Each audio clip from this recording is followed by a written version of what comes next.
첫 번째 하나님의 심판이 노아 때 있었죠. 왜 망했습니까? 인간이 교만해가지고 하나님의 신적 권위에 도전하기 때문에 망했죠. 마침내 세상이 또 망할 겁니다. 왜 망하죠?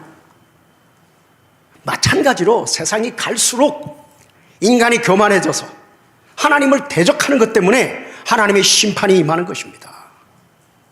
그런데 그 하나님의 심판이 임하기 전에 하나님의 심판은 교회에서부터 시작된다고 성경은 그렇게 말했죠. 이 교회 안에 하나님보다 높아진 인간을 높이는 그런 사람들이 신학이라는 이름으로 하나님의 권위를 떨어뜨리는, 인간의 권위를 하나님의 자리에 높이는, 인간의 이성을 성경보다도 높이 놓고 그걸 신학이라는 이름으로 가르치는 사람들이 있습니다.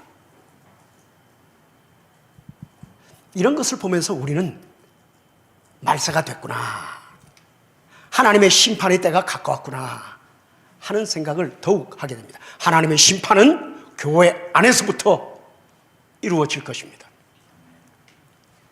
그래서 오늘 우리는 이런 교회 안에 스며들고 있는 사이비 신학, 유사 신학, 가짜 신학,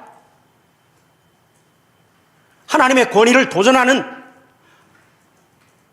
성경의 권위 위에 인간의 이성의 권위를 놓는 신학의 이름으로, 여러분 이거는 사이비 신학이라는 이름을 붙이는 것도 아까워요. 이단이지요. 이단이라 말 못하고 이거를 신학이라고 불러요.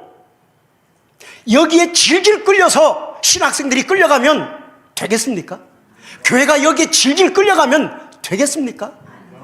이런 영적 분별력을 교회가 갖지 못하면 교회의 지위와 교회의 사명과 교회의 존재 이유를 잃어버리게 되는 것입니다.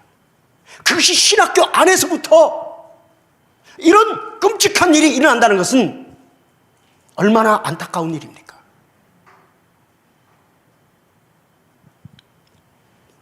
얼마 전에 이거 말해도 되는지 모르겠습니다만 우리 신학 교수님 가운데서도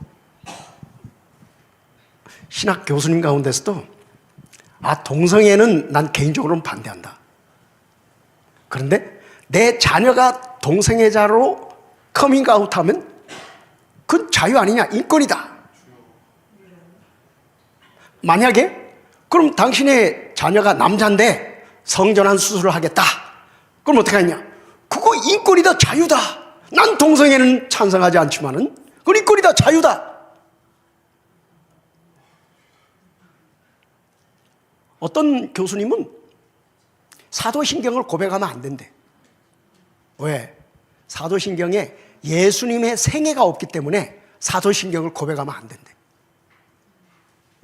참 별난 사람들이 다 신학교에서 신학 교수라는 이름으로 신학을 가르치고 있습니다. 그게 신학입니까? 인간의 지성, 철학,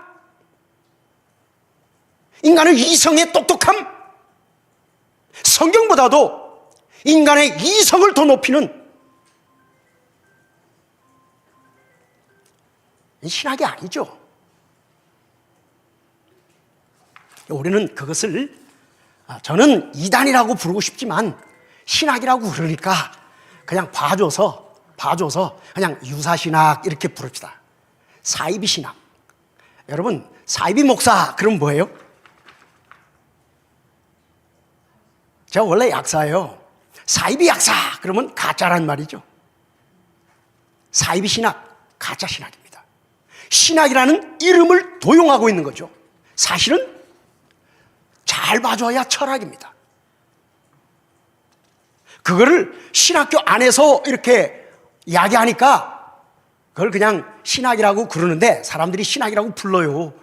그러니까 그거를 우리는 유사신학, 사이비 신학, 이렇게 부를 수 있겠습니다. 근데 이런 유사신학, 사이비 신학이 신학교에서 신학생들에게는 어떻게 여겨질 것 같습니까? 신학생들이 저거 사이비인데 저거? 저거 가짜인데 저거? 그럴까요? 아니요. 굉장히 신학생들이 그런 교수님들의 강의를 들으면 와, 지성적이다. 와, 학문적이다. 와, 많이 배웠네. 현대 지성에 앞장서가는 탁월한 학문적 수월성을 갖춘 학자다. 여러분, 신학이 학문입니까?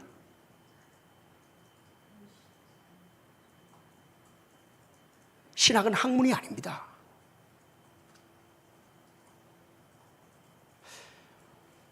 오늘 시대는 학문적 지성을 성경의 권위보다 높여놓습니다. 현대인의 지성 그러면 현대. 자, 보세요. 탈현대 그러면 뭘 벗어나겠다는 거예요? 이성을 벗어나겠다는 거죠. 현대는 뭐예요? 이성의 시대죠. 그게 언제부터 시작돼요? 계몽, 이성을 깨운다. 그렇죠? 계몽 시대를 넘어서 현대 시대, 그리고 탈현대 시대. 이렇게 보니까 현대라는 말은 이성을 강조하는 겁니다. 인간의 이성의 시대. 그게 현대의 시대입니다. 현대 정신, 인간의 이성을 높이는 그거죠. 그러니까 오늘 현대 시대의 지성인 그러면 그럼 무엇을 의미하는 것이냐면 인간의 이성을 아주 높이는 그것을 현대 지성이라고 부릅니다. 성경을 인간의 이성 밑에 놓고 그거를 인간의 이성으로 쪼개고 날카롭게 분석하고 그러면 이 현대 지성에 맞아. 그거를 학문성이 있다. 그러면서 그 교수님 굉장히 신학자야, 학자야. 이렇게 여기고 신학자들이 성경에 충실하게 가르치는 교수님들은 이거는 너무 올드 패션이야. 이거는 현대 지성에 안 맞아. 고리타분해. 학문성이 떨어져. 그리고 이런 현대 지성, 인간의 이성을 높이는 이런 현대 철학, 사상, 정신, 여기에 맞추어서 신학을 하는 사람들에 대해서는 학문성이 있다, 지성적이다, 이렇게 높이는 경향이 있습니다. 그래서 오늘 이런 현대 지성은 하나님의 인격성과 초월성, 그리고 이적, 이런 것들을 부정합니다. 왜? 과학이라는 이름으로. 왜? 합리적 혹은 실증적 이런 이름을 붙여서 하나님의 초월성, 하나님의 인격성, 그리고 성경의 이적을 부정합니다. 그런 현대 지성을 성경보다 높이 놓고 그런 현대 지성으로 그런 성경을 비평하는 것을 신학생들은 그걸 더 따르려고 합니다. 그런 교수님을 높이고 그런 교수님 강의를 강의 잘하신다, 학문적이다, 지성적이다. 무릇 하나님의 영이 그 속에 거하는 사람은 분별할 줄 압니다. 하나님의 영이 그 속에 거하는 자는 그가 하나님의 말씀을 아는지 아니면 현대 지성을 따라서 말하는지를 분별할 수 있습니다. 따라서 오늘 신학교의 학생들도 분별력을 잃어버렸습니다.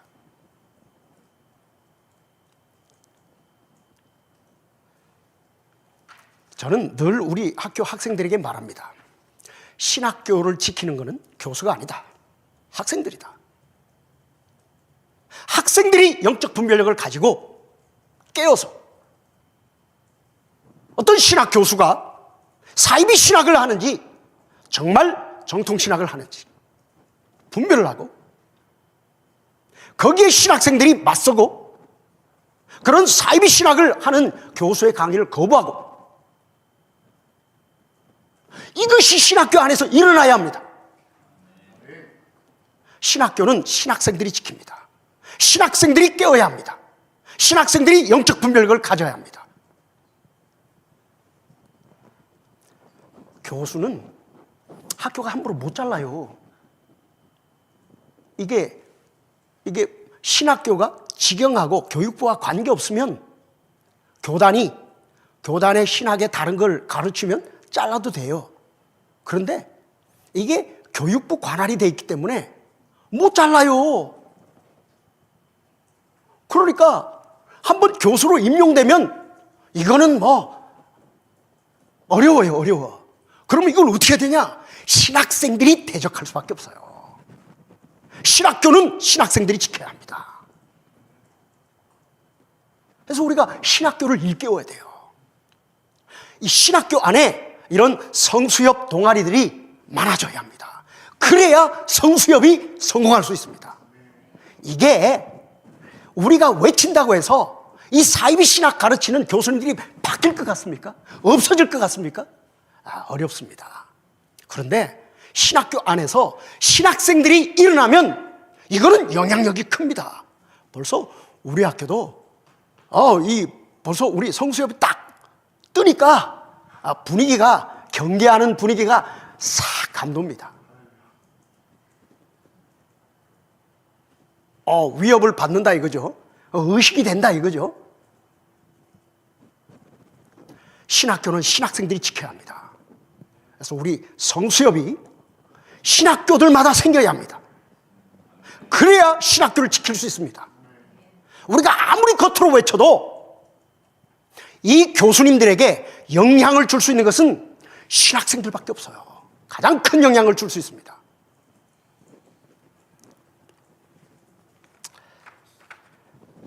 이런 현대 정신을 따라서 신학을 하는 신학을 현대신학이라고 그래요. 현대신학, 모던 theology. 그런데 사실 이건 현대신학 그러면 오해의 소지가 있어요. 왜냐하면 현대, 그러니까 contemporary, 현 시대의 신학, 이런 의미로 이해할 수 있는데, 현대신학은 contemporary theology가 아니고 지금 시대의, 동시대의 신학이 아니고 모던 theology라고 할 때는, 모던이라는 말이 가지고 있는 건 뭐냐면 인간의 이성을 높이는 걸 말해요. 그래서 이거를 보다 정확히 말하려면 현대주의 신학, 이렇게 말하는 게 옳습니다. 현대주의 신학, 이걸 줄여서 현대신학이라고 말하는 것입니다. 개혁주의도 현 시대에 행해지고 있지만 개혁주의를 현대신학이라고 부르지 않습니다. 현대신학이라고 부르는 것은 예를 들어서 몰트만, 그러면 현대 정신을 앞에 놓고 그리고 성경, 신학을 그 뒤에 놓는 것, 이게 현대신학입니다. 이렇게 하는 현대 정신, 인간의 이성, 철학, 사조, 시대 정신, 이런 것들을 앞에 놓고 그리고 거기에 맞춰서 성경을 보겠다, 신학을 하겠다, 이거를 현대신학이라고 합니다.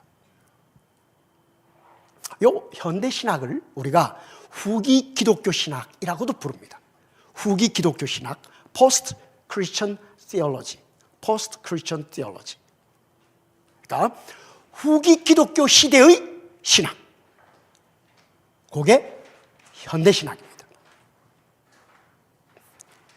과거 유럽은 기독교 시대였죠. 크리스텐덤 혹은 크리스천 에라, 기독교 시대.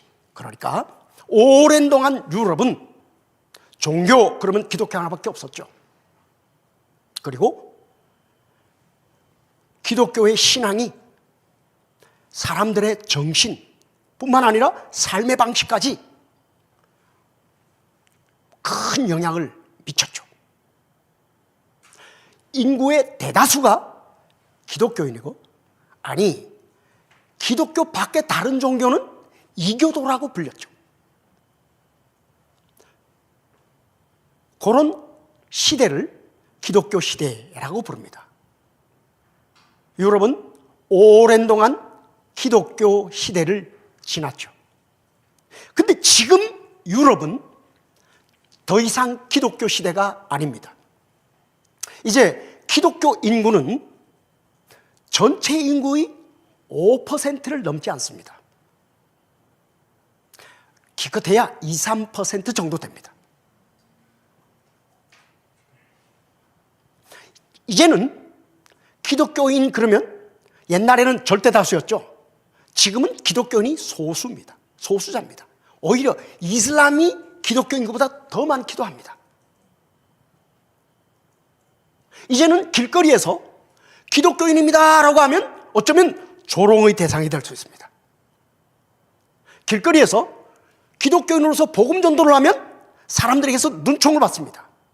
이제는 기독교가 수세적 위치에 있고 기독교인들이 이게 이제는 뭐 사회의 주류가 아니고 완전히 소수자의 입장에서 방어적 위치에 있습니다. 이런 유럽을 후기 기독교 시대라고 부릅니다. 후기 기독교 시대. 이런 후기 기독교 시대의 현대인들은 합리적, 과학적 지성을 절대시합니다. 어쩌면 합리적, 과학적 지성을 가진 인간을 하나님의 자리에 올려놓고 있죠. 그리고 다원주의 그런 정신에서 성경만이 절대 진리고 기독교만이 유일한 구원의 종교다라고 말하는 이런 배타적 진리 주장에 대해서 경멸합니다. 이런 현대사회에서 합리적, 과학적 지성 그리고 배타적 진리 주장을 거부하는 다원주의 정신문화 가운데서 기독교회 신자들은 소수의 입장에 서서 여기서 신학을 한다는 것, 여기서 기독교 신앙을 지켜간다는 것, 이게 보통 쉬운 문제가 아니죠. 그래서 살아남으려면 어떻게 해야 되겠어요?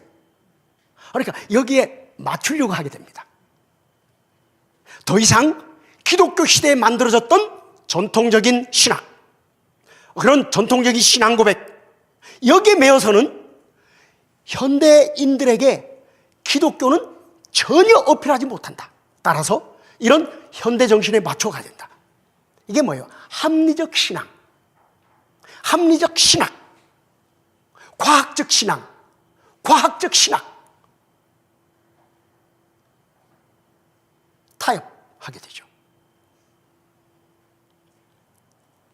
그래서 이 유신 진화론 같은 거, 그러니까 과학과 신앙을 타협하려고 합니다. 이런 신학들이 학문적으로 여겨집니다. 지성적으로 여겨지고 현대 지성에 더 맞는 것처럼 여겨집니다.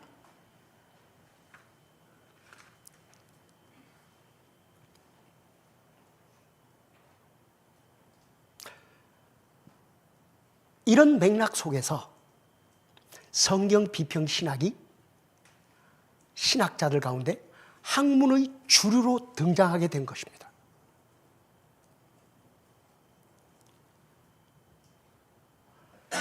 성경을 현대 정신, 현대 과학, 현대 학문 그 빛에서 성경을 보는 거죠.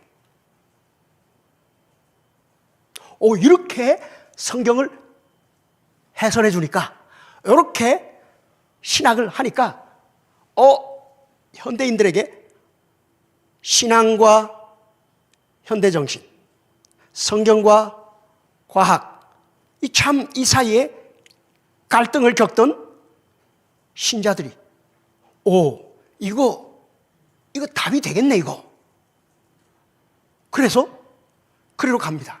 그래서 이런 신학은 이제 사람들을 현대정신이라고 하는 줄로, 학문이라고 하는 띠로, 과학이라고 하는 그런 것으로 우리를 묶어가지고 질질 끌고 다닙니다. 그래서 현대 신학은 학문의 포로가 됐고, 현대 기독교인들은 이런 현대 지성의 포로가 된 합리적 신앙을 지성적인 기독교인으로 여깁니다.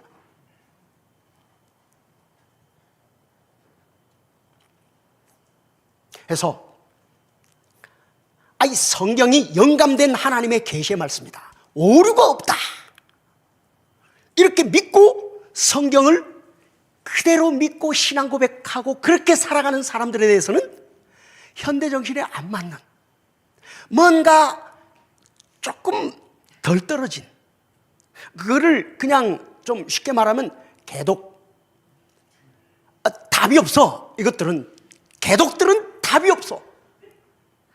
아니, 생각을 해봐. 세상에 오늘 같이 과학이 발달하고 오늘 같이 학문이 발달한 시대에 무슨 10가지 재앙이야, 10가지 재앙이.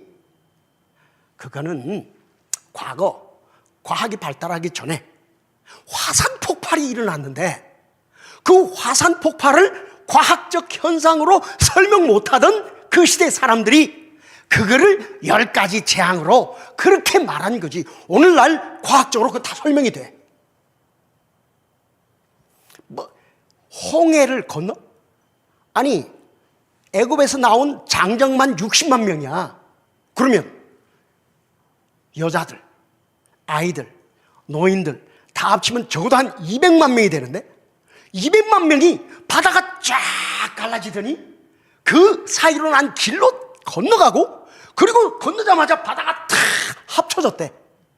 이거를 팩트로 믿으래요. 개독들 저거들이나 믿지, 그걸 왜 우리한테 믿으라고 강요해? 그게 과학적이야? 그게 학문적이야? 그게 현대 지성에 맞냐고. 아니, 그걸 믿어 글쎄?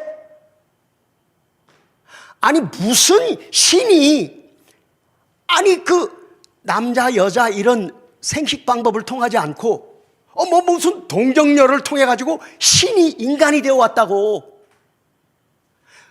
그게 팩트래요, 팩트. 그거를 믿는데요. 오늘 과학 시대에, 이런 학문이 발달한 시대에 그걸 믿는데요. 그걸 나보고 믿으래, 그거를.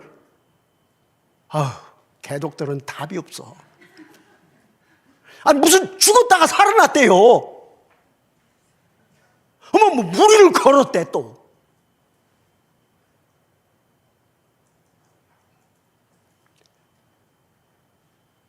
성경에 이런 하나님의 초월성, 또 이적, 이런 것들을 현대 지성의 빛에서, 현대 발달한 과학의 빛에서, 현대 학문의 빛에서 이걸 다시 읽자. 왜?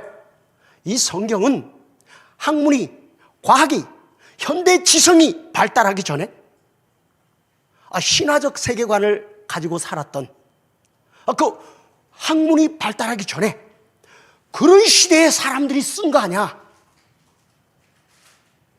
그러니까 그 시대 사람들이, 그러니까 신화적 세계관을 갖고 살던 사람들이 제우스 신, 또는 그런 그리스 로마 신화의 신들이 사람하고 같이 놀던 그런 신화적 세계관을 갖고 사는 사람들이 쓴 거 아니야. 그러니까 신이 사람이 되어 왔다, 그렇게 되는 거지. 우리 건국 신화에도 봐. 무슨 환웅 어쩌고저쩌고 그래가지고 그런 것처럼 이 고대 이 유대인들이 자기 조상들의 그 역사를 신화적으로 뻥튀기 해놓은 거를, 그거를 팩트라고 받아들이면 되겠냐 이거야.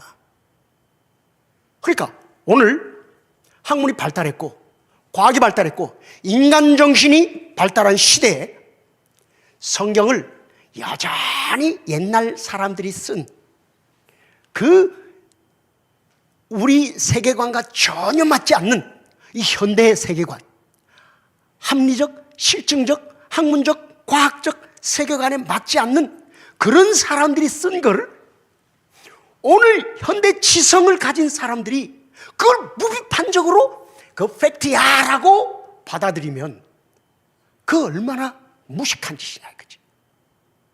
동의해요? 그럼 우리는 뭐라고 말해야 돼? 뭐라고 말해야 돼? 그래도 믿어요? 그러니 개독이라고 그러지. 그러니까 이런 후기 기독교 시대에 후기 기독교 신학은 현대 지성인들에게 매우 설득력이 있습니다. 매우 학문적이고 매우 신사적이고 매우 지성인이고 이렇게 여겨집니다.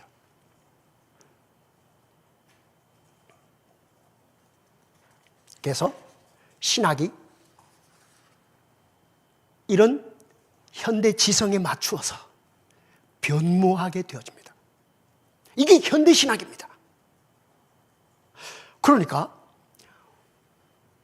여기까지만 우리가 들으면 그거 맞는데 우리는 그럼 뭐라고 대답하지? 맞는 말인데 심정적으로는 아니야 그래도 성경을 믿어야 되는데 그러면서도 우리도 은근히 현대 지성, 현대 학문, 현대 과학에 상당히 신뢰를 주고 있거든. 근데 그 성경을 읽으면 우리가 성경을 믿습니다 라고 한 것도 안 맞거든. 그러니까 신앙하고 과학하고 안 맞아. 갈등이 있다고. 그래도 그냥 나는 그래도 믿어. 그러니까 개독이라는 말을 듣는데 거기에 대해서 뭐라고 말할 것인지가 우리에게는 자신감이 없단 말이에요. 큰 문제야 이게. 자, 그래서 우리가 이런 부분에 우리는 어떻게 대답해야 될 것인가? 우리는 어떻게 성경에 대해서 태도를 가지고 우리는 어떻게 신학을 해야 될 것인가? 그러니까 이런 문제는 단순히 신학교의 문제만이 아닙니다. 이거는 현대를 살아가는 모든 기독교인들에게 주어지는 도전이고 문제입니다. 자, 이런 현대 신학, 학문적 신학, 과학적 신학, 혹은 철학적 신학, 현대 지성에 맞추려고 하는 이런 신학이 언제부터 시작되느냐, 그 뿌리가 뭐냐 하는 걸 우리가 이제 살펴볼 텐데요. 3번 계몽주의. 3번 계몽주의. 앞에 1번, 2번은 벌써 지나갔어요. 3번 계몽주의. 그래서 우리가 이게 언제부터 시작되냐? 이 현대 지성. 이 현대 지성을 높이는 이게 언제부터 시작되냐? 계몽주의부터 시작됩니다. 계몽주의. Enlightenment. 루미에르, 알프 클라르. 이 계몽주의는 데카르트가 그런 말을 했죠. 코지토 에르고 줌. 나는 생각한다, 고로 존재한다. 이 데카르트부터 계몽주의가 시작이 됩니다. 그러니까 데카르트 이전에 중세 시대 때 교회가 진리야 그러면 모든 사람들은 그걸 진리로 받아야 했어요. 교회가 진리야 그러는데 거기에 저항하면 이리 와 해가지고 종교재판에 끌려가가지고 죽거나 벌받거나 그렇게 되니까 사람들은 무엇이 진리냐 아니냐 여기에 있어서 교회가 진리야 하면 진리인 겁니다. 묻지도 말고 따지지도 말고 그렇게 됐죠. 그런데 콜럼버스가 신대륙을 발견한단 말이에요. 그러니까 그때 교회가 뭐라고 가르쳤어요? 그러니까 저 수평선 너머로 쭉 가면 바다가 쫙 떨어지면서 그게 끝이다. 끝에 나가면 떨어진다. 이렇게 가르쳤거든. 그런데 콜럼버스가 수평선 너머로 배가 싹 사라지는 걸 보면서 저거 가면 저 분명히 떨어질 텐데 왜 저렇게 가지? 생각하면서 둥글다 이거 둥글다 그런 생각을 하게 되죠. 그래서 인도까지 육로로 가가지고 뭐 보물이나 향신료나 뭐 이런 걸 가지고 올 필요가 없이 바다로 가면 빠르게 갈 수 있다 이 생각을 갖죠. 그래서 왕들을 설득해가지고 그래서 선단을 꾸려가지고 결국 신대륙을 발견하게 됩니다. 그러니까 일단 뭐예요? 교회가 가르친 게 전부 사실이 아닐 수 있다. 진리가 아닐 수 있다. 또 코페르니쿠스하고 갈릴레오가 천동설이 아닌 지동설을 말하죠. 그러니까 갈릴레오가 성당 꼭대기에 매달려 있는 시계 추가 흔들리는데 밑에 그림자가 일정한 방향으로 움직입니다. 이게 왜 이렇게 돌지? 그러면 생각하는 게 뭐야? 지구가 돈다. 지구가 돈다. 그래서 지동설을 말하죠. 교회는 뭐라고 가르쳤어요? 천동설, 지구를 중심으로 태양이 돈다. 이렇게 가르쳤거든. 그런데 지동설을 말했다. 그러니까 교황이 화가 나겠죠. 저놈 불러와. 그래서 종교재판에 끌려갔죠.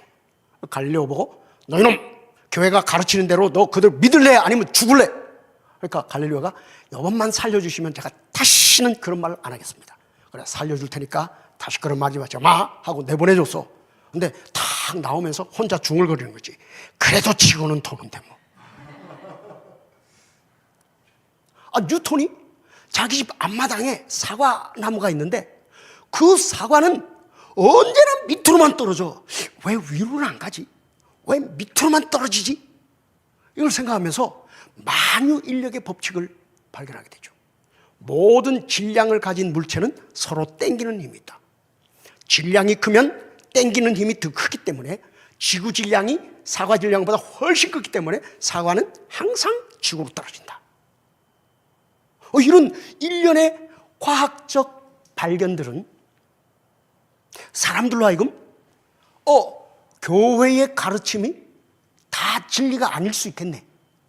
그러면 성경이 말하는 것이 다 진리가 아닐 수 있겠네. 이런 생각을 하게 되죠. 그래서 데카르트가 교회가 진리야 했던 모든 것을 의심하게 됩니다. 모든 것을 의심하게 됩니다.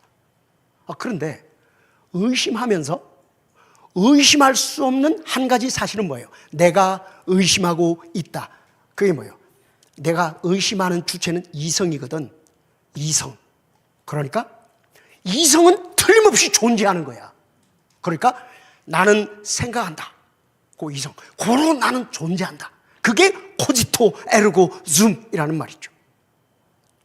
그래서 이제 데카르트는 교회가 진리야 한 모든 것들을 인간의 이성을 가지고 판단을 해야 된다라고 생각을 하게 되죠. 그래서 진리 인식의 주체는 인간이고 방법은 이성이다. 중세 때 진리 인식의 주체는 인간이 아니고 하나님 혹은 교회고 방법은 신앙이야. 그런데 그걸 뒤집어서 진리 인식의 주체는 인간이고 인간의 이성으로 진리를 인식하는 것이다. 그래서 이 이성의 가치를 발견하게 됩니다. 중세 때 이런 이성은 완전히 교회에 의해서 신앙의 이름으로 완전히 그냥 묵살된 거죠. 잠자고 있었어.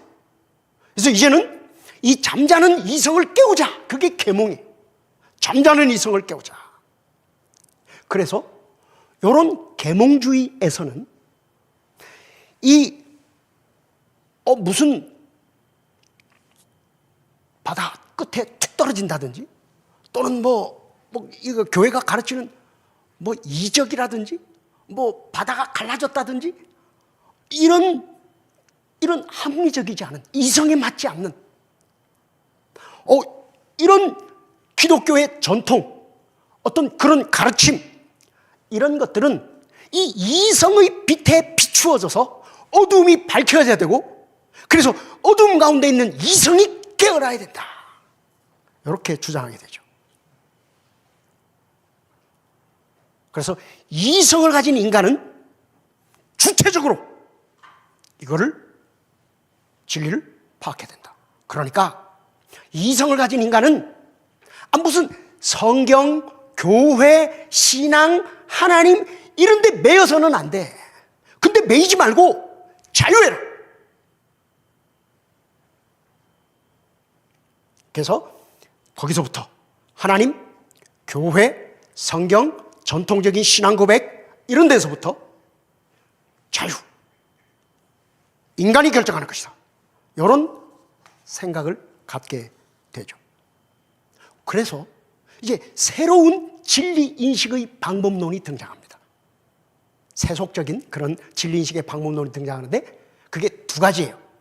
하나는 이성주의, 또 하나는 경험주의가 등장합니다. 이성주의는 그러니까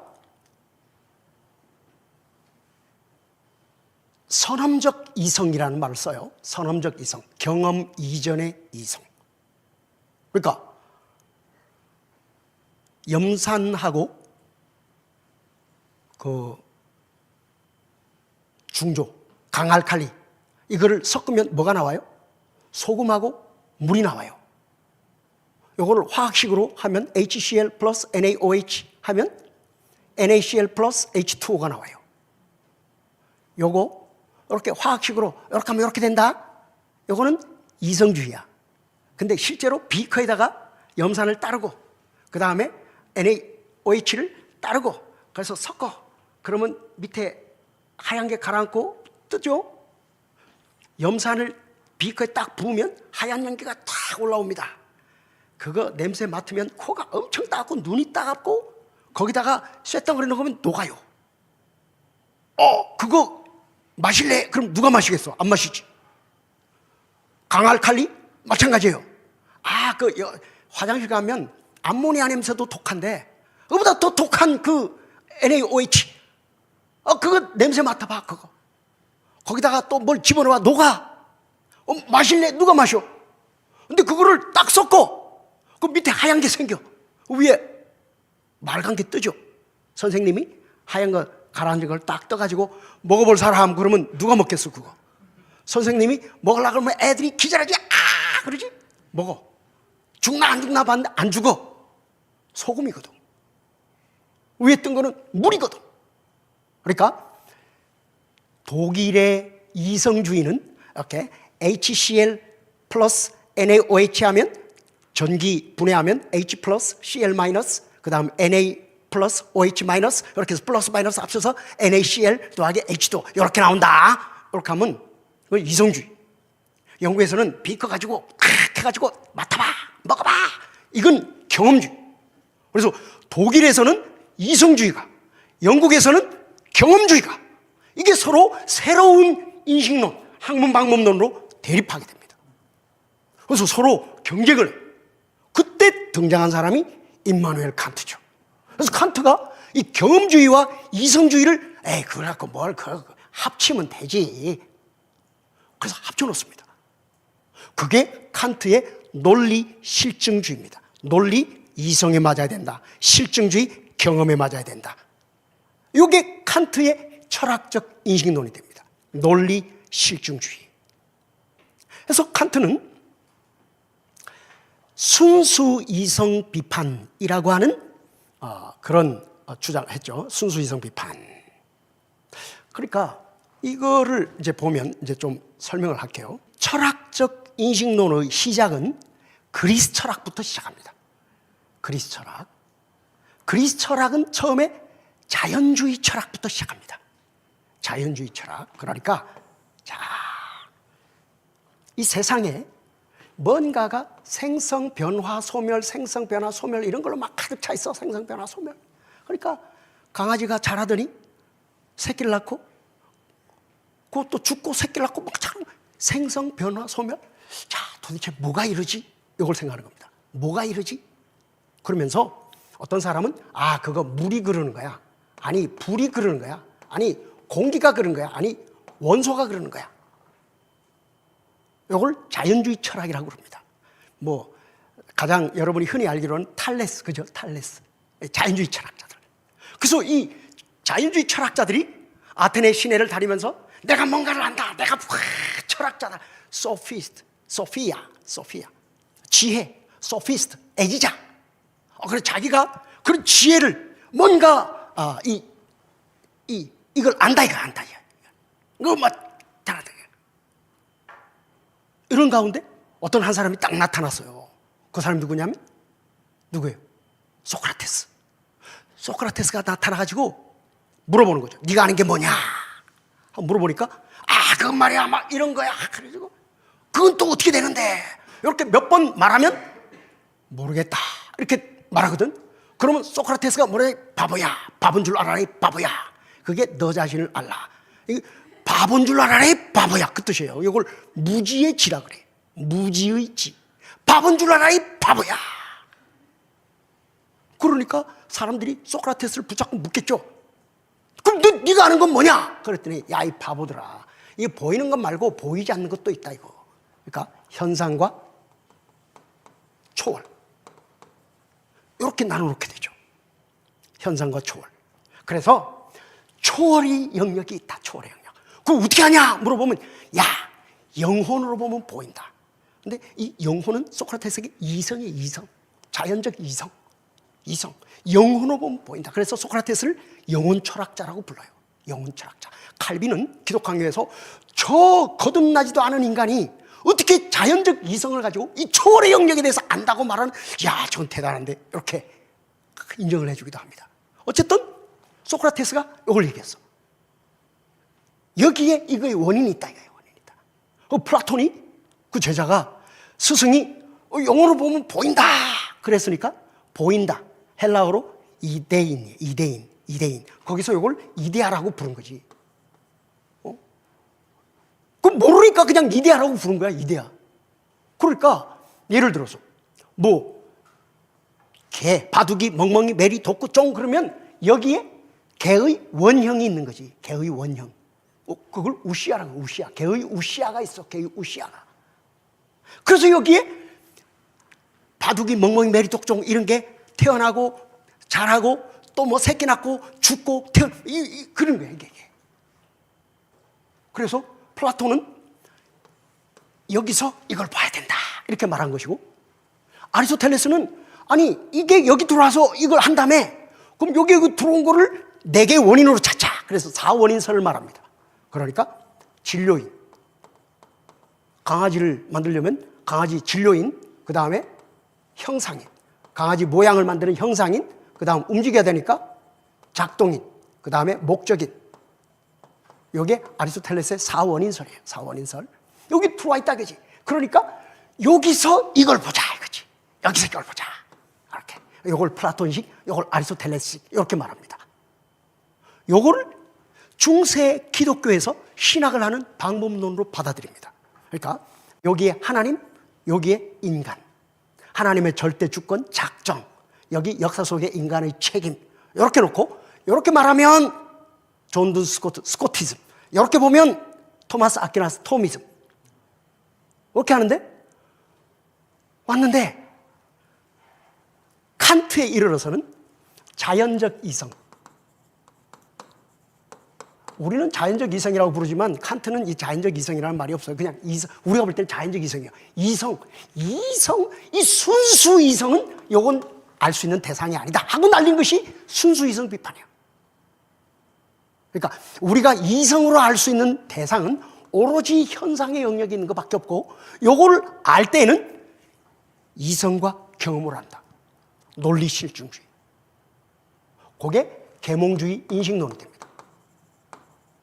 계몽주의 인식론. 그러니까 중세 때까지만 해도 신학자들은 이렇게, 신학자들도 중세의 신학을 스콜라스티시즘이라고 그래요. 스콜라 신학.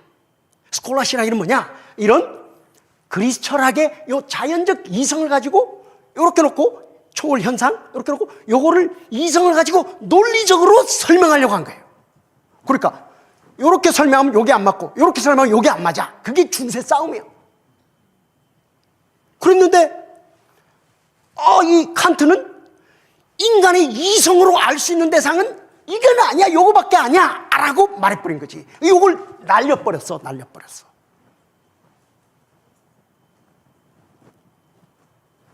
그래서 계몽주의 인식론은 이성과 경험, 합리적이고 실증적이고 객관적이고 보편적이고. 그러니까 진리는 이성에 맞아야 되고 경험에 맞아야 돼. 보편적이고 객관적이어야 진리야. 이렇게 해서 진리 인식론, 곧 학문 방법론, 요게 계몽주의 학문 방법론, 계몽주의 인식론이 됩니다. 이렇게 해서 근대 학문이 생깁니다. 그래서 근대 학문관에 따르면 요걸 말하는 거는 학문이 아니야. 요게 학문이 아니야.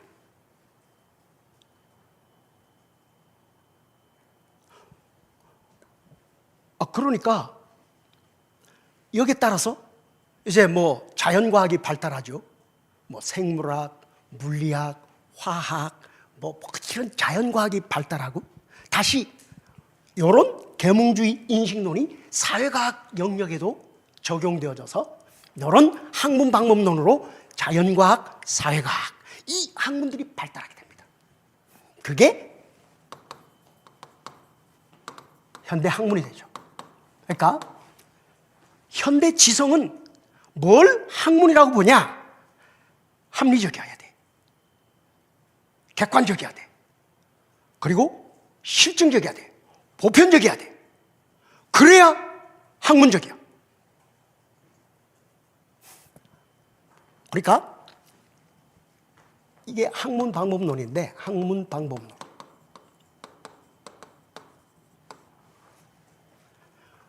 뭐가 학문이냐? 이런 학문 방법론을 따를 때 그게 학문이다. 이렇게 되는 거예요. 그러니까 이런 근대 학문이 발달하면서 이런 학문 방법론에 따른 학문이 정립되면서 그러니까 뭐 200만 명이 바다가 쫙 갈라지더니 그 길 나가지고 건넜다. 그게 합리적이요? 그게 객관적이요? 그게 실증적이요? 보편적으로 경험될 수 있는 거야? 그러니까 그거를 팩트로 받아들이는 것은 학문적이지 않은 거야. 그거는 그런 하나님에 대해서 말한다? 그건 학문적이지 않은 거야. 그거. 이러니까 어떻게 되겠어요? 신학의 학문성이 도전받게 되는 거지. 그러니까 신학은 학문이 아니다 이렇게 되는 거지. 그래서 신학이 중세 때까지만 해도 학문의 여왕이라고 불렸는데 계몽주의 이후에 신학이 쪼그라들고 이런 현대지성, 이런 학문이 발달하고, 그래서 이 학문과 과학이라는 말을 같이 쓰게 되죠. 사이언스는 과학도 되고 학문도 됩니다. 그러니까 어떤 것이 과학적이다, 학문적이다 그럼 뭐예요? 객관적이고 보편적이어야 돼. 그러니까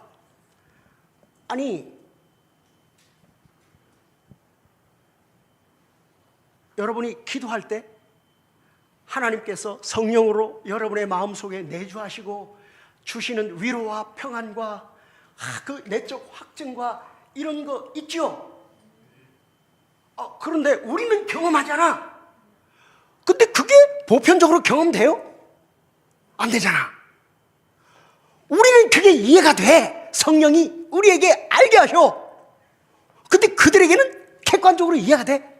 안 되잖아. 그러니까 우리에게는 이게 이해가 되는데 이들에게는 이게 이해가 안 되는 거야. 그러니까 자기들이 우리를 볼 때는 무식한 거야. 이런 현대 지성에 안 받지. 근데 우리는 분명히 우리가 경험하고 우리가 아는 바야. 우리는 이걸 부인할 수가 없다고. 그러면 이 간격을 어떻게 없애야 돼? 우리는 어떻게 우리의 아는 것, 우리의 경험하는 것을 이들에게 어떻게 말해줘야 되겠어요? 그냥 믿어! 그러면 개독이라는 소리 듣고 이거를 이해시키려니 도저히 이해가 안 돼, 걔들은. 아무튼 이렇게 돼가지고 신학이 이제 대학에서 퇴출됩니다. 신학은 학문이 아니다 해서 퇴출됩니다. 그러니까 신학이 할 수 있는 방법은 교회가 따로 신학교를 세워가지고 가르치는 거야. 그러든지 아니면 대학에 남아있으려면 우리도 이런 현대 학문 방법을 따라서 신학을 하면 될 거 아니냐 이거지. 그래서 슐라이에르마허라고 하는 사람이, 슐라이에르마허가 이런 계몽주의 인식론, 학문 방법론, 요거를 받아들여서 신학을 그렇게 하게 됩니다. 그렇게 해서 생겨난 것을 자유주의 신학이라고 말합니다. 자유주의 신학.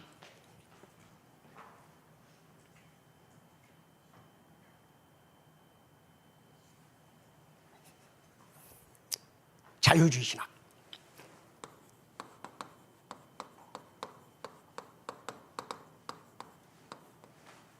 자유.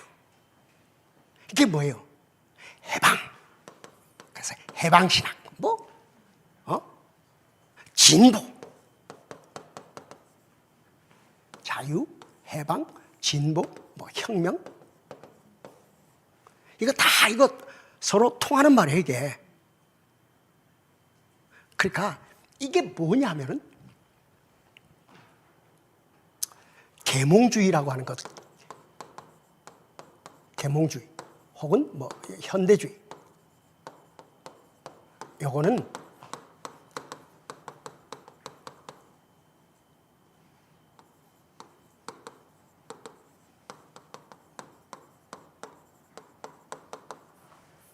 하나님으로부터 인간의 독립입니다.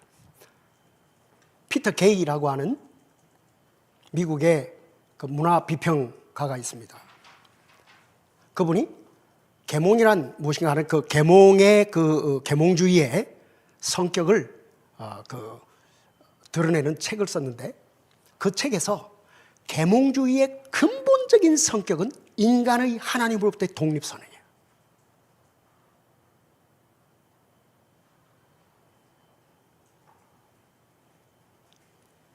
그러니까 이게 뭐야? 인간다움. 인간의 인간다움은 종교에 매여 있지 말고 이런 미신적인 것, 하나님, 성경, 이런 신앙 고백 이런 데 매이지 말고 인간이 거기서 독립하는 거야. 자유. 칸트의 말을 빌리면 사페레 아우데, 용기 있게 벗어나라. 이런 데 매이지 말고 하나님, 성경, 교회, 신앙 고백, 이성을 가진 인간은 무지하게 그런 데 매이지 말고 용기 있게 그런 것들을 끊어버리고 거기서부터 자유해라. 그래서 칸트는 그 자유를 뭐라고 불렀냐? 요거를 진보라고 불렀습니다. 진보, 프로그레스, 진보. 그러니까 인간이 하나님, 성경, 신앙 고백, 교회 이런 데 매여 있는 한 인간은 앞으로 나아갈 수가 없어. 인간다움은 이걸 끊어버려야 인간은 인간다움을 찾을 수가 있는 거야. 이성을 가진 인간은 자유해라. 그런데 매이지 마라. 그러니까 칸트는 종교에 매인 인간을 개, 돼지하고 똑같이 봤어. 거기서 용기 있게 자유하라 이거지. 자유. 그래서 이게 뭐예요? 그러니까 해방, 진보. 우리가 프랑스 혁명을 현대 인권의 기초라고 그렇게 말하잖아요. 프랑스 혁명. 그러니까 자유, 평등, 그리고 동지애. 프랑스 혁명이 이 계몽주의에서부터 온 거 아니겠어요? 그러니까 프랑스 혁명이 왕정, 구체제, 여기에 시민이 매여 있는 거지. 노예처럼. 요거를 해방, 자유, 그걸 위해서 혁명, 이거 아니겠어요? 겉으로 보면 구체제, 왕정으로부터의 자유, 해방, 혁명이지만 사실은 이 왕정은 뭐야? 이 성경에 기초한 기독교적인 가치, 체제, 이거로부터 해방, 자유, 독립, 이게 프랑스 혁명의 자유란 말이에요. 자유. 그러니까 이 현대 인권, 자유, 평등, 이게 어디서 왔어요? 계몽주의로부터 옵니다. 이게 현대 인권의 인권은 뭐야? 인간다움, 곧 하나님으로부터 인간의 독립. 이게 인권이야, 인권. 거기서 자유하는 것. 하나님이 남자와 여자의 차이를 만들어 놓은 것, 이 차이를 없애버리고 평등하고. 근데 우리 기독교적인 인권은 어떻게 봐야 되겠어? 그러니까 성경에도 죄에서부터의 자유, 해방 있죠. 그건 구원에 관한 것이고, 보편적 인권에 대해서 성경이 말할 때는 하나님의 형상을 말하고 있죠. 하나님의 형상. 인간은 하나님의 형상대로 창조되었다. 하나님을 닮게 창조되었다. 왜? 하나님과 사귐을 갖도록. 그거를 남자와 여자, 하나님 남자, 인간은 여자. 그래서 남편, 아내. 그래서 남자와 여자 이렇게 만들어 놓고 하나님과 우리 사이에 사귐을. 그러니까 하나님이 인간을 하나님의 형상으로 만드신 목적은 뭐예요? 하나님과 사귐을 갖도록. 목적은 하나님과 함께 영원히 살도록. 그러니까 우리 기독교적인 인권은 인간의 인간다움은 하나님과의 관계 속에서 인간다움을 찾아야 합니다. 남자의 남자다움은 여자와의 관계에 있어서 남자고, 여자의 여자다움은 남자와의 관계에 있어서 여자다움. 이걸 없애버리면 남자다움도 여자다움도 없는 거야. 인간의 인간다움은 하나님과의 관계 속에서만 인간다움이 있는 거예요.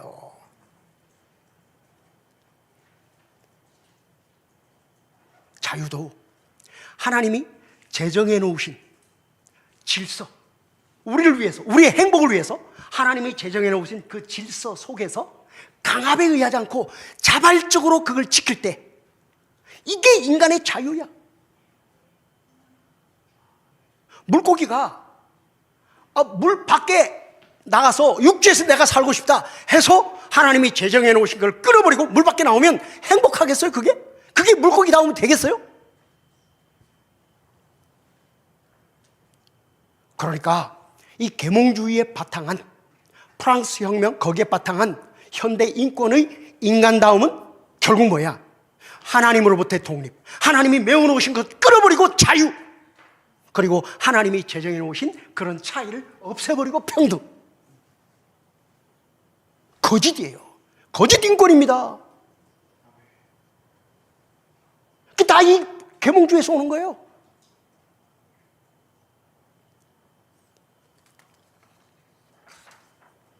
그래서 보면 자유, 해방, 진보, 혁명, 이거는 다 뿌리가 계몽주의예요. 계몽주의.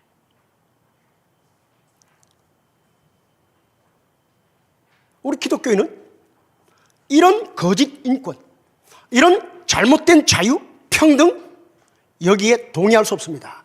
그러니까 요거를, 그러니까 이제 프랑스 혁명 이후에 이런 구체제, 왕정, 이걸 깨부시고 자유, 해방, 혁명, 이걸 지지하는 사람들은 왼쪽에 앉았고, 국회의원들이 요 구체제를 지키자 하는 사람들은 오른쪽에 앉아서 요걸 좌파, 우파 이렇게 부르게 됐죠. 이게 좌파. 뭐 좌파, 우파의 개념을 뭐 다르게도 얘기하지만은 진보, 좌파, 자유, 혁명, 다 묶여 있는 거예요. 모두가 다 하나님으로부터 인간의 독립, 인본주의, 철저한 인본주의. 그래서 이런 계몽주의, 여기서부터 뭐가 나오냐? 사신신학이 나옵니다. 하나님은 죽었다, 이런 신학이 나옵니다. 사신신학. 아니, 중세 때는 하나님이 살아있을 필요가 있었어. 왜? 인간의 이성이 잠자고 있었기 때문에 하나님이 살아있을 필요가 있었어. 그런데 계몽주의 이후에 인간의 이성의 가치를 우리가 깨웠지. 그래서 이제 하나님은 죽었어. 아니, 우리가 하나님을 죽인 거야. 그래서 프랑스 혁명이 거기서 발딛고 나오는 거예요. 이 모두가 다 거짓된 인권, 현대 인권, 이 뿌리가 계몽주의예요. 계몽주의. 기독교인은 진보주의자가 될 수 없습니다. 기독교인은 이런 현대 인권을 따라갈 수가 없어요. 이들이 말하는 자유가 성경이 말하는 자유가 아니에요. 성경이 말하는 평등이 아닙니다.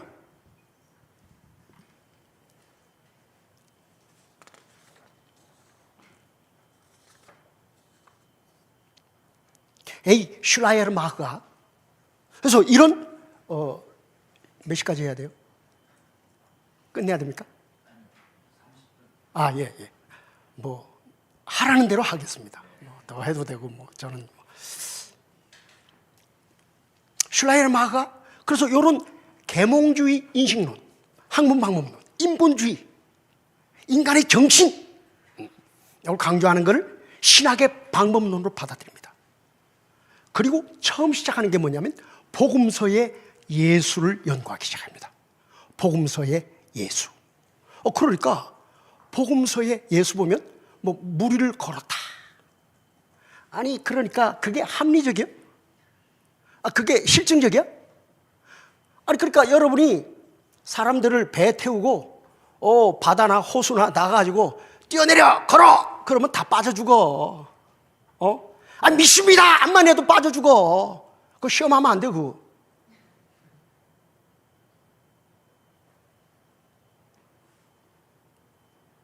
그러니까 예수님 무리를 걸었다. 이거는 합리적이지도 않고 실증적이지도 않아. 그러면 이게 왜 그렇게 기록됐냐 이거지. 죽었다 살아났다. 말이 안 되잖아. 왜 이렇게 기록됐냐 이거지. 그러니까 이 성경은 역사 속에서 인간이 기록했을 거 아니야. 그러니까 자, 계몽주의는 뭘 날렸다 그랬어요? 이걸 날렸다 그랬지. 그러니까 성경이 여기서부터 왔다? 이건 말이 안 되는 거예요. 성경은 여기서 만들어진 거야. 역사 안에서 인간의 저작물이지. 기본적 전제가 그렇게 돼 있어요. 그러니까 이 계몽주의 학문관, 현대 학문관은 칸트의 학문적 인식론에 그걸 방법론으로 사는 사람들은 이걸 인정하지 않아. 성경의 기원이 위로부터 왔다. 영감됐다. 뭐 하나님의 계시의 말씀이다. 그런 거는 학문적이지가 않아. 그런 소리 하면 학문으로 취급받지가 않아. 만약에 유럽에서 학위 논문 쓰면서 성경이 영감된 하나님의 계시의 말씀이다. 그러면 그건 학위 안 됩니다. 그런 거는 학문적이지가 않아. 그러니까 성경은 역사 속에서 만들어진 역사의 산물이고 인간에 의해서 기록된 인간의 저작물로 기본적으로 보면서 보는 거야. 이게 비평이야. 이게 비평이야. 그러니까 인간의 이성을 가지고 성경을 비평하는 거지. 역사적인 맥락에서 비평하는 것이고 또 여러 가지 방법으로 비평을 합니다. 뭐 문학 비평도 있고 온갖 비평적 방식을 씁니다. 그러니까 역사 속에서 왜 그렇게 인간에 의해서 왜 그렇게 요거를 비평하는 거예요. 비평하는 거. 그러니까 이렇게 생각하는 거예요. 그러니까 슐라이르마흐가 이 계몽주의 인식론, 학문 방법론을 신학에 받아들이면서 그래서 신학도 이런 학문적 방법으로 신학을 하겠다. 이렇게 함으로 처음 시작한 게 신약 성경의 예수, 복음서의 예수를 먼저 연구합니다. 이거를 역사적 예수 연구라고 합니다. The Quest of Historical Jesus. 역사적 예수 연구. 하르낙, 레난 등등 이런 슐라이르마흐 이후에 자유주의 신학자들에 의해서 이 자유주의 신학이 태동하면서 바로 시작된 성경 비평 연구가 역사적 예수 연구입니다. 복음서의 예수가 실제 역사 속에 존재했던 예수가 아니다. 실제 역사 속에 존재했던 예수를 찾아내자. 그거를 역사적 예수 연구라고 합니다. 그러니까 그들은 이렇게 생각하는 겁니다. 그러니까 역사 속에 실제 예수라는 인물이 있었지. 예수라는 인물이 있었는데 그 예수는 철저하게 유대교적 종말 사상, 메시아 사상이 심취해서 자기가 그 유대교 종말 메시아로 인식을 하고 철저하게 메시아처럼 산 거야. 그러다가 죽임당한 거지. 근데 그의 메시지는 따라서 뭐냐면요, 하나님의 의의 통치. 그래서 불의에 한가하고, 그래서 성전에 들어가가지고 뭐 파는 사람 상을 뒤엎고 불의에 한가하고, 그래서 하나님의 의의 통치, 하나님 나라를 선포했다. 뭐 이렇게 말하는 거죠. 그걸 이제 따르는 사람들이 생긴 거야. 그런데 그 예수님이 죽었는데, 그러니까 십자가에 달렸어. 그래가지고 메시아인 척하고 살다가 그만 십자가에 달렸지. 그래가지고 십자가에서 절도를 했네. 절도를 했는데 죽은 줄 알고 무덤에 넣었지. 넣었더니 새벽에 깬 거야. 그래가지고 무덤 나왔지. 그래가지고 마리아하고 프랑스로 도망가가지고 애 낳고 살았어. 그런데 그 비밀을 감추기 위해서 뭐 성배, 뭐 그런 게 생겨나가지고 기사단 뭐 그런 게 생겼고, 이게 전에 SBS에서 신의 길, 인간의 길에서 한 얘기야. 이 신학자라고 하는 사람들이.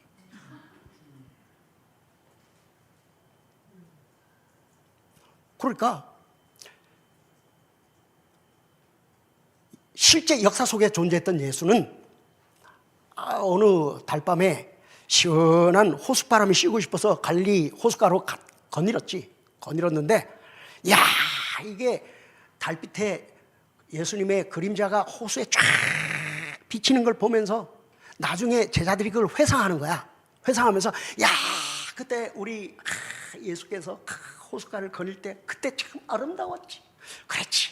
그때 보니까 예수님의 그림자가 쫙 비춰지고, 이게 나중에 구전되다 보면 뻥튀기가 되고 신화적 그런 사고하고 섞이면서 무리를 걸었다 이런 식으로 바뀌어진 거야. 구전하다 보니까.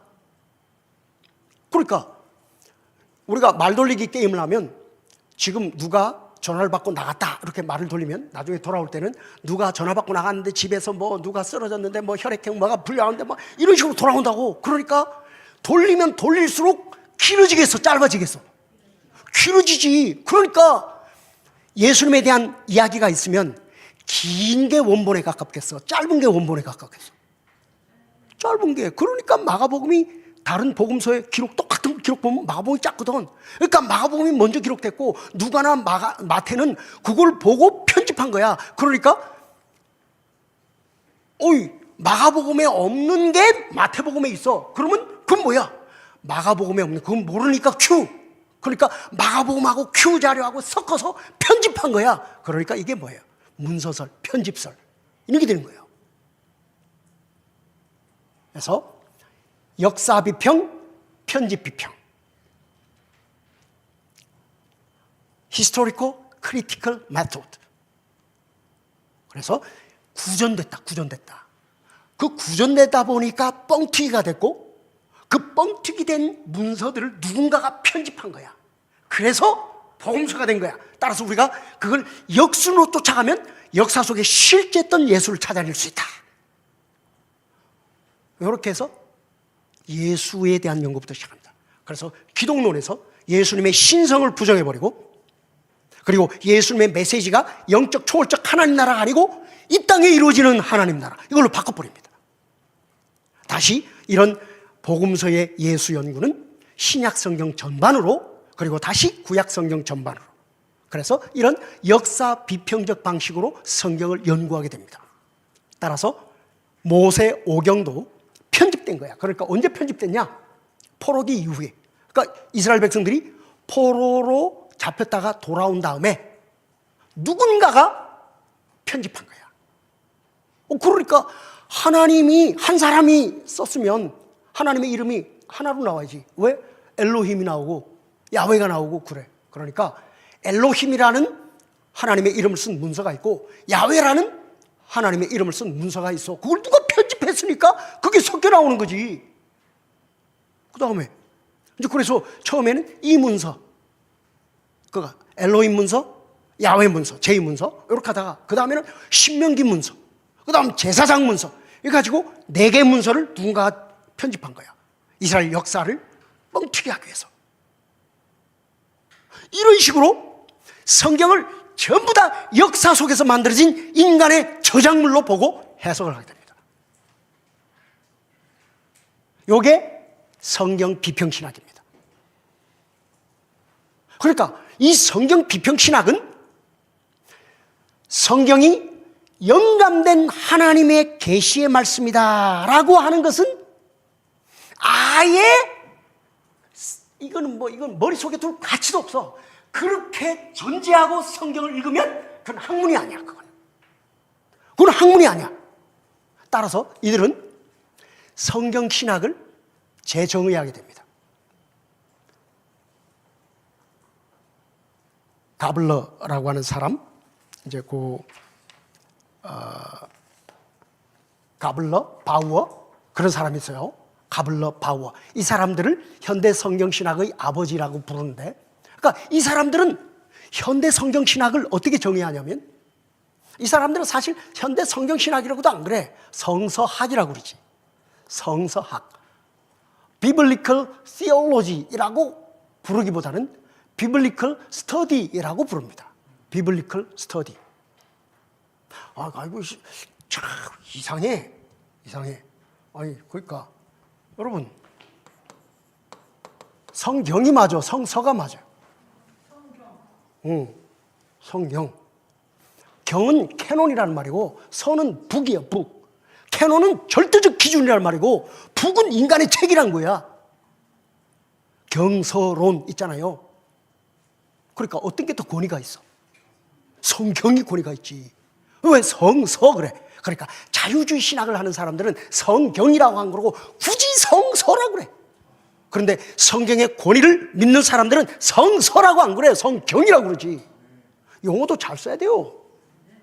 왜 성서야? 성경이지. 그냥 성서 하는 사람 보면 그냥 속에서 화가 나.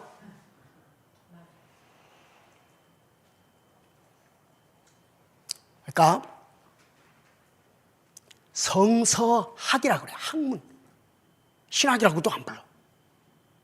근데 어쨌든 바우어나 가블러가 이 성경 신학을 어떻게 정의했냐면, 성경은 영감된 하나님의 계시의 말씀이다, 이렇게 전제하고, 이런 신앙 고백을 전제로 성경을 읽는 것은 진정한 성경 연구가 될 수 없다. 그 전제를 벗어버리고 합리적으로, 실증적으로, 역사 비평적 방식으로, 성경은 역사 속에서 만들어졌고 인간에 의해서 저작된 것이다, 이렇게 전제하고 성경을 연구해야 된다. 그것이 진정한 성경신학이다, 이렇게 정의를 내립니다. 그리고 이런 현대 성경신학 정의가 오늘날 신학계를 지배해버립니다. 그러니까 아까 말했듯이 후기 기독교 사회의 후기 기독교 신학이 바로 이 성경 비평 신학입니다. 인간의 정신, 현대 정신, 합리적이고 실증적이고 이런 현대 학문, 현대 지성, 여기에 맞는 거야. 그래서 자유주의 신학, 성경 비평 신학, 이 성경의 권위를 파괴하게 됩니다. 그러니까 이들은 거듭난 신자겠어, 아니겠어? 아니야.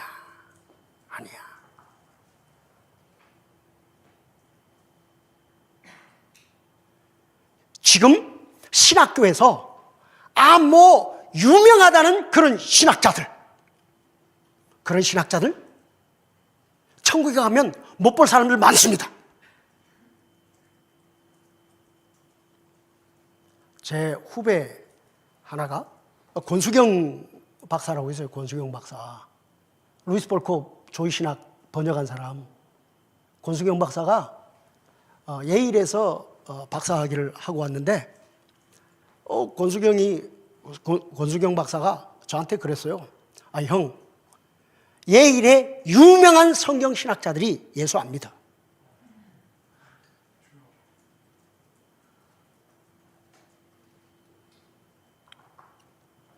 아니, 이렇게 역사적 예수 연구를 하는 사람들이 예수가 참 하나님이요 참 사람으로서 죽으시고 살으셨다, 그래서 우리의 죄를 믿으면 용서받고 영생 얻는다, 이걸 믿겠어? 안 믿지. 아니, 그런 신학을 학문성이 있다고 배우는 이 신학생들은 정신이 나간 거야, 이거.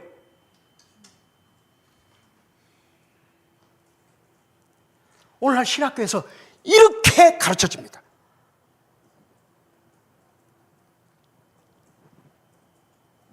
이러니 이런 현대 지성이 성경의 머리 위에, 성경 위에 있어서 성경을 현대 지성에 맞춰서 해석하는 이런 신학, 이런 자유주의 신학,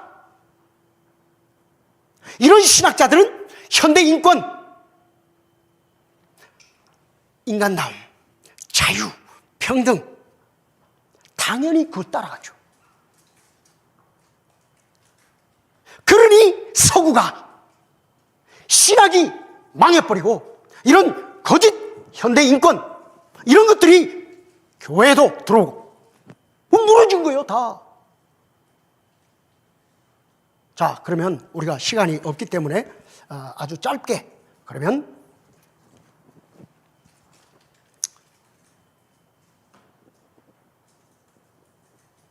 자, 이성이라고 다 똑같은 이성이 아니에요. 자연적 이성이 있고 거듭난 이성이 있습니다. 그러니까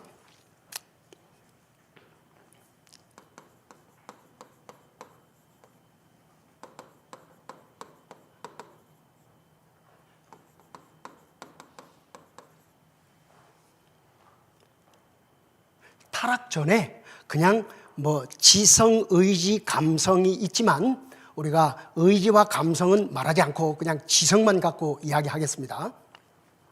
타락 전의 지성은 땅의 것을 보면 하늘의 것도 알게 돼 있어요. 이걸 지성의 건전함이라고 합니다. 건전함. 지성의 건전함. 근데 타락 후의 지성은 땅의 것은 아는 건 남아있어. 그러나 하늘의 것을 아는 것은 잃어버렸어요. 거듭난 인간에게 지성은 다시 땅의 것을 보면 하늘의 것을 알게 됩니다. 새롭게 창조함을 받죠. 근데 조금 더 복잡하게 말하면 요거하고 똑같지는 않습니다, 이게. 똑같지는 않아요. 뭐 그까지 가면 너무 복잡하니까 거기까지는 안 가고 그냥 그러니까 이건 플러스 알파야. 그러니까 하늘에 속한 요건 요 타락 전 아담에게 하나님의 형상은 땅에 속한 자의 형상이고 거듭난 자에게 하나님의 형상은 하늘에 속한 자의 형상으로 바뀌어집니다. 점진적으로 바뀌어져가. 근데 어쨌든 그러니까 이성이라고 똑같은 이성이 아니야. 요 원래 인간의 지성은 요걸 보면 요걸 알도록 돼 있어. 그러니까 이 세상의 관계와 질서, 요걸 보면 하나님의 지혜, 하나님의 능력, 하나님의 신성, 하나님의 영광 요 보도록 돼 있어. 그러니까 로마서 1장 인간은 그걸 알만한 존재로 지어져 있고 창조 세상은 그러니까 요 관계와 질서, 빛, 어둠, 뭐 그 궁창 위아래, 바다 육지, 요 관계와 질서, 이 관계와 질서, 자연법이죠. 요걸 보면 창조하신 하나님, 그 하나님의 지혜, 하나님의 능력, 하나님의 영광, 하나님의 신성, 그걸 보아 알도록 되어 있습니다. 하나님을 알만한 것이죠. 그런데 타락으로 인해서 지성 자체는 소멸하지 않습니다. 그러나 부패하죠. 땅의 것을 아는 것은 은총적으로 남겨지지만은 하늘의 것을 아는 것은 없습니다. 이게 자연적 이성이야. 요 자연적 이성은 능력의 한계가 있어. 과학이나 학문은 할 수 있어. 그러나 영적인 것을 분별하는 데는 전혀 무능력합니다. 그러나 거듭난 이성, 하나님께서 우리에게 지성을 새롭게 하십니다. 지식에까지 새롭게 창조함을 받습니다.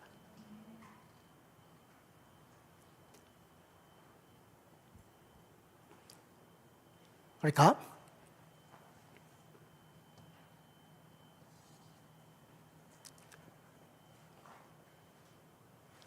성경은 하나님은 영이시고 무한하시죠. 창조주시고. 인간은 육이고 유한하죠. 피조물이죠. 요 사이에는 건널 수 없는 간격이 있습니다. Unfathomable gulf. 그러니까 인간이 올라가서 하나님처럼 알 수가 없고 하나님 끌어내릴 수도 없어. 그러니까 하나님 안에 감추어진 게 있어요. 우리의 마음으로 생각지도 못했고 볼 수도 없었고 그거를 하나님이 육이고 유한한 우리 수준에 맞추어서 나타내셨지. 이걸 계시라고 그래. 계시. 우리 수준에 맞추셨어. 그러니까 우리는 육이고 유한한 우리의 위치와 한계는 하나님이 우리에게 알리신 요 안에 머무는 거야. 근데 인간은 요걸 보면 요걸 알 수 있도록 돼 있어. 타락전에는 요걸 보면 요걸 알 수 있도록 돼 있지. 그런데 자연적 이성은 요걸 봐도 요걸 알 수가 없어. 그러니까 칸트의 이성은 요걸 보고는 요걸 알 수가 없는 거야. 근데 하나님이 우리를 거듭나게 하셔서 우리의 지성에까지 새롭게 하셔서 요걸 보면 이걸 알 수가 있어. 믿음은 보이는 것은 보이는 데서 온 게 아니고, 히브리 12장 보이는 것은 보이는 데서 온 게 아니고 보이지 않는 데서 왔어요. 그래서 보이는 걸 보면 보이지 않는 것을 볼 수 있는 게, 믿음은 보이는 걸 보면서 보이지 않는 걸 보는 게 믿음이야. 그러니까 하나님이 엿새 동안 세상을 창조했다는 것을 인간이 이성을 가지고 합리적으로, 경험을 가지고 실증적으로 알게 돼, 아니면 믿음으로 알게 돼. 그러니까 거듭난 신자는, 거듭난 이성은 하나님의 성령의 은혜로 우리를 거듭나게 하셔서 거듭난 신자는 보이는 걸 보면 보이지 않는 걸 봅니다. 그러니까 자연적 이성은 여기에 관한 한 소경이야. 못 봐. 근데 우리는 보여. 그러니까 신학은 거듭난 이성이 하는 겁니다. 그러니까 아니, 거듭나지 않는 자연적 이성에는 이게 보인다 그러면 그들의 이성에는 합리적이지 않지. 근데 거듭난 우리에게는 합리적이야. 아니 근데 이게 말이죠, 이게 아는 것, 이 아는 것이 자연적 이성은 understanding, comprehension이야.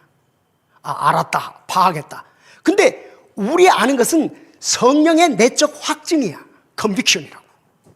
conviction.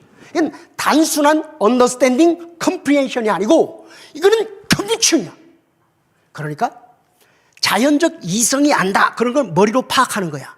그러나 우리가 안다라고 할 때는 성령이 우리 가슴에 새겨주는 거야. 머리에 아는 것은 시대가 따르면 흘러 지나가, 변해. 그러나 여기 새겨진 것은 불변해. 과학적 사실이라고 하는 것도 시대가 지나면 바뀌어. 그러나 이 성경을 믿는 우리가 확신하는, 우리가 아는 이 성경의 진리는 시대가 지나도 안 바뀌어.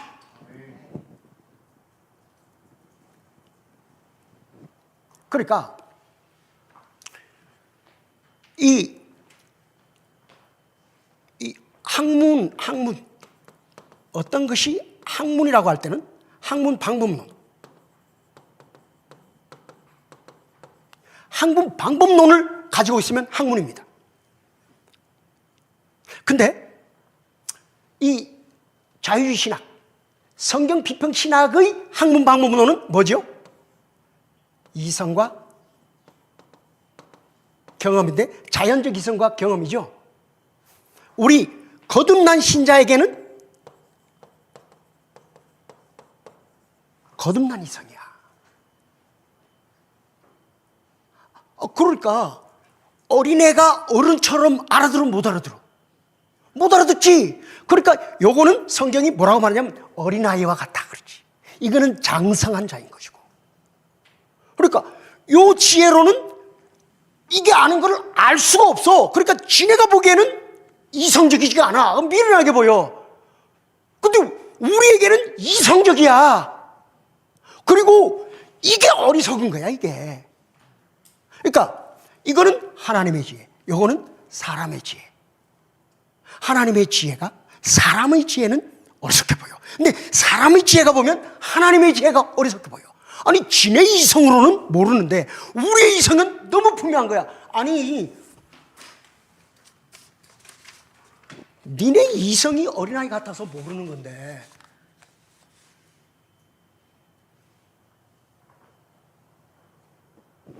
그러니까 신학은 거듭난 이성. 그러니까 칼빈은 이렇게 말합니다.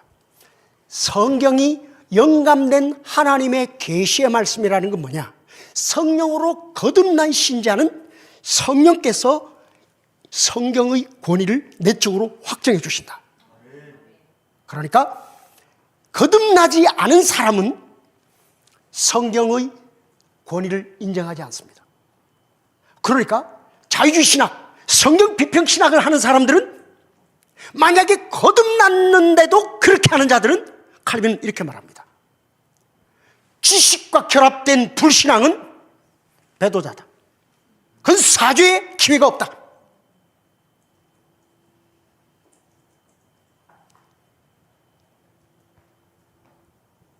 그러니까 성경 비평 신학을 하는 사람들은 진짜 거듭났다면 그렇게 할 수가 없어요. 그런 사람이 신학을 가르치면 되겠어요, 신학교에서?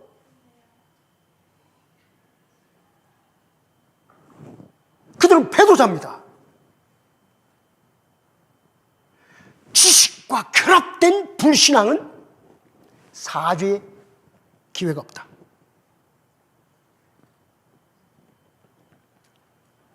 이런 자들을 신학교에서 몰아내야 되지 않겠습니까? 그 다음, 거듭난 이성이 성령의 조명을 받아서, 그러니까 성령은 우리를 거듭나게 하시고 거듭난 우리에게 빛을 비추셔서 성경이 하늘로부터 온, 그러니까 성경의 기원은 위로부터 온 것입니다. 그리고 이 방법은 성령의 영감으로 온 것이고 내용이 영적인 것입니다. 요거를 알게 하는 것이 성령입니다. 영적인 것은 영적인 것으로 분별합니다. 육적인 사람은 성령의 일을 분별하지 못합니다. 반드시 신학을 하려면 거듭난 이성이 성령의 조명을 받아야 합니다. 그리고 믿음의 눈으로 봐야 합니다. 요게 있어야 신학입니다. 요게 신학의 방법론입니다. 그러니까 신학은, 자, 그러니까 일반 학문의 기준에서 신학이 학문이 아니다라고 말하는 사람들에게 우리는 이렇게 말합니다. 자, 니네도 학문 방법론을 가지고 있으면 학문이라고 그러지? 우리도 학문 방법론이 있어. 우리도 학문이야. 그러나 니네 학문으로 볼 때 이게 어리석게 보이는데 우리가 볼 때는 니네가 어리석게 보여. 니네가 합리적이면 학문이야? 실증적이면 학문이야? 우리도 합리적이고 실증적이야. 우리의 이성이 합리적이야. 근데 니네가 이성이 자연적 이성이라 어린아이 수준에 있어서 우리처럼 몰라. 니네도 거듭나야지, 거듭나야지. 니네가, 우리가 어리석게 보이는 거는 니네가 어린아이기 때문에 그래.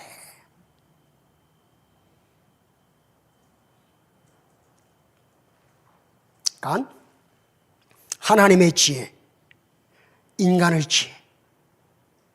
그러니까 신학을 하는 것은 자연적 이성으로는 할 수 없어요. 거듭난 이성이어야 합니다. 성령의 조명을 받아서 해야 되고 믿음으로 알려고 해야 됩니다. 자, 여기에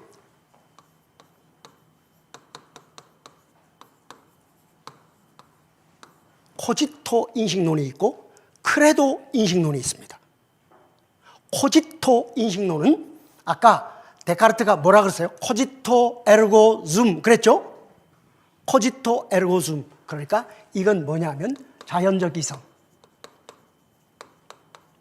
요거는 믿음. 그러니까 어거스틴 그리고 교부들은 뭐라고 말했냐면 크레도 우트 인텔리감. 나는 믿는다. 그러므로 알을 추구한다. 믿기 때문에 알게 된다. 믿음이 알을 추구한다. Faith seeking understanding. 그러니까 거꾸로 하면 돼. 알기 때문에 믿게 될 사람 아무도 없습니다.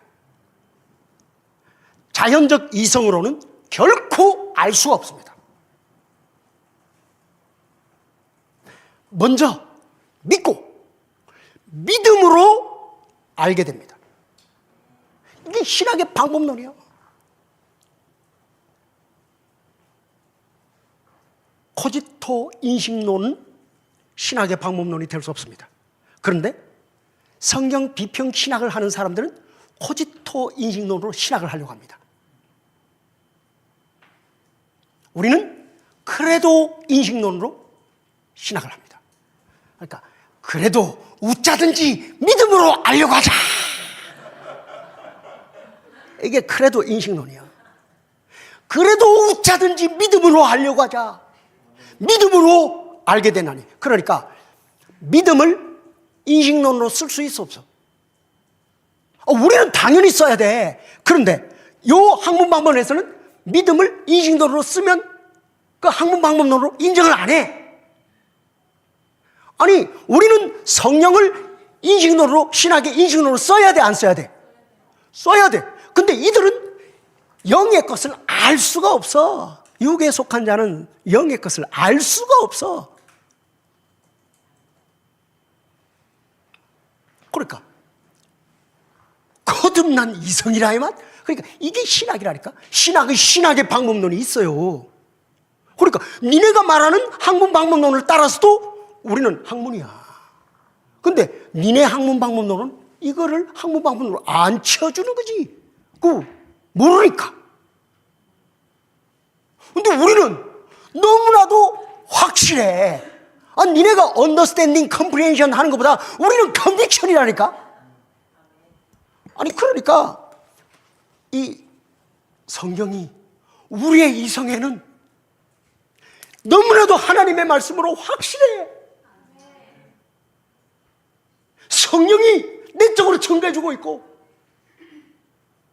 믿음으로 알게 된다고. 시간이 없기 때문에 이 성경의 신학적 통일성, 그러니까 성경을 해석할 때 뭐가 문제냐? 성경 해석할 때 역사적, 문법적, 신학적, 요게 성경 해석 방법인데 성경 비평 신학은 요걸 안 합니다. 요것만 남겨놨어. 근데 우리에게는 이거는 요걸 위해서 필요한 거야. 이거 하지 말자가 아니야. 정당하게 알아야겠어. 정당하게. 그 성경을 역사적 배경을 살피면 더 분명해집니다. 문법적으로 살피면 더 뜻이 분명해집니다. 그런데 요걸 빼고 그렇게 하면 성경은 역사의 산물이고 인간의 저작물이 됩니다. 그러니까 요걸 받쳐주기 위해서 있는 거야. 그러니까 신학적 성경 해석. 이게 뭐예요? 성경은 신학적 통일성을 이루고 있다. 성경은 신학적 통일성을 이루고 있다. 그러니까 성경의 중심 주제는 예수 그리스도 안에 있는 생명. 이게 뭐예요? 약속. 성부 하나님의 약속. 성령께서 성자를 통해서 요걸 성부의 뜻. 요게 성경의 중심 주제예요. 요게 성경의 중심 주제라고, 이게. 성경은 이렇게 통일이 돼 있어요, 이렇게. 요걸로. 그러니까 아담에게 생명나무. 생명나무가 성자 아니에요. 그 생명나무 실과가 영생이고, 그걸 가르치고 에덴 동산에 그거 가르쳐주고 있어요. 아브라함에게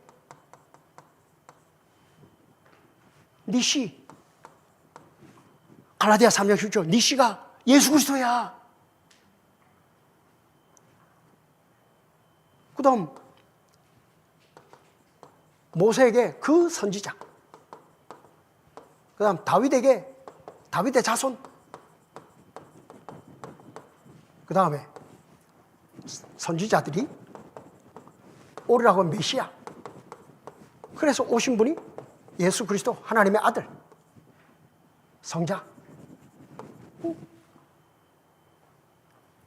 그러니까 성경은 신학적으로 주제가 통일되어 있습니다. 신학은 이거를 밝히는 거야, 이거를. 그게 신학적 성경 해석이요. 모든 성경을 예수 그리스도의 생명으로 연관시켜서 성경을 살펴야 된다. 이걸 분명히 더 분명하게 밝히기 위해서 역사적 배경도 살피고 문법적인 것도 살피고 그렇게 하는 거지. 비평신학은 이게 말이 안 된다. 이게 말이 안 된대. 그러니까 어떻게 역사적으로 배경이 뚝 떨어졌는데 서로 의논도 안 했는데 어떻게 통일된 걸 말하냐 이거지. 그거 다 다른 걸 말했다 이거지. 하나님의 지혜가 너희 지혜보다 못해서 아이고야. 성경은 하나님의 지혜야. 꼴값 떨지 말고 먼저 거듭나라고. 거듭나서 성령의 조명을 받아서 믿음으로 보면 성령께서 이렇게 예수님이 제자들에게 성경을 강의하실 때, 가르치실 때 이렇게 가르쳤잖아. 요한복음에 예수님이 너희가 성경을 읽는데 성경에서 뭘 하려고 성경을 읽냐? 생명 아니냐? 내 안에 있는 생명 요거 아니냐? 그리고 예수님이 이렇게 쭉 말했다고. 아브라함이 나 봤어. 아브라함이 나 봤다니까. 모세가 내게 대해서 말했어. 다윗이 내게 대해서 말했고 다윗은 날 봤다니까. 내가 십자가에 죽을 거 부활할 거 다윗은 미리 봤다니까. 선지자들이 다 내게 대해서 말했어. 이게 성경이야. 이게 메시아가 하는 게 뭐냐? 와가지고 죽으시고 바로 우리 죄를 위해서 죽으시고 우리를 의롭다고 살으시니까. 그래서 제자들이 맞습니다. 당신이 바로 성경의 이분 맞습니다. 맞지? 그러니까 메시아가 해야 되는 건 뭐야? 죽고 사는 거 아니야? 자, 그러니까 죽으러 가자. 그 다음 난 산다. 그게 그렇게 예수님 가신 거야. 이게 성경이야. 그리고 신약의 제자들은 이 죽으시고 살으신 예수가 바로 이 성경에 바로 예언된 바로 그분이다. 이걸 말한 게 신약 성경이고 구약 성경이고 신약 성경이고. 그러니까 신구약 성경은 주제가 통일되어 있다니까. 예수 그리스도, 그 안에 있는 생명.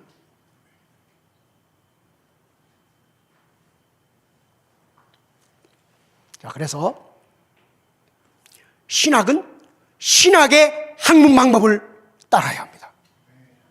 신학이 일반 학문의 학문 방법을 따르면 안 됩니다. 일반 학문도 하나님이 주신 은총적 산물이지만 그것은 땅의 것에는 어느 정도 효과가 있습니다. 그러나 하늘의 것을 아는 데는 전혀 무지하고 무능력합니다. 신학을 그런 일반 이성으로 하려고 하면 안 됩니다. 신학은 인간의 지혜가 아니라 하나님의 지혜입니다. 신학은 인간의 공로로 하는 것이 아닙니다. 신학은 하나님의 은혜로 하는 것입니다. 우리를 거듭나게 하시고 은혜로 앞서가고 그리고 성령을 조명하시고 믿음을 일으켜주시고 밀어주셔서 내가 아는 거지만 내가 아는 것이 아니고 알게 하셔서 아는 겁니다. 알고 나서도 자랑할 것이 없으면 내 공로가 아니요 하나님의 은혜로. 신학은 공로가 아닙니다. 신학은 공로가 아닙니다. 은혜입니다. 일반 이성을 가지고 신학을 하는 이 사이비 신학자들은 학문, 공로로 여깁니다. 자기를 자랑합니다. 거만하고 교만하고 자기의 지성을 자랑하고 사람들을 자기의 제자로 만들려고 합니다. 그러나 참된 신학을 하는 사람은 사람들을 이끌어서 하나님에게로 데려갑니다. 자기를 자랑하지 않습니다. 겸손합니다. 이상으로 마치도록 하겠습니다. 하나님 아버지, 오늘날 거짓 사이비 신학이 인간의 지성을 내세우면서 하나님의 말씀, 하나님의 지혜를 조롱하고 이로써 사람들을 비참하게 묶어 끌면서 자기들의 교만을 내세우면서 자기들의 종으로 만드는, 이리저리 끌고 다니는 이런 비참한 모습을 봅니다. 이런 패역한 모습을 봅니다. 하나님, 이런 망령된 신학이 신학교에서 제거되게 하여 주시옵소서. 하나님, 이런 교회를 망치는 신학이 없어지고 바른 신학이 세워지고, 그리하여 하나님의 교회가 바른 신학 위에 든든하게 세워지게 하여 주시옵소서. 한국의 신학교들을 다시 새롭게 하여 주시옵고, 그리하여 세계의 신학교를 다시 새롭게 하는 수고를 한국의 신학이 감당할 수 있게 하여 주옵소서. 이 일에 성수협을 사용하시고, 이 일에 특별히 우리 조영길 장로님 붙들어 세워주시고 역사하여 주시옵소서. 예수 그리스도 이름으로 기도합니다. 아멘.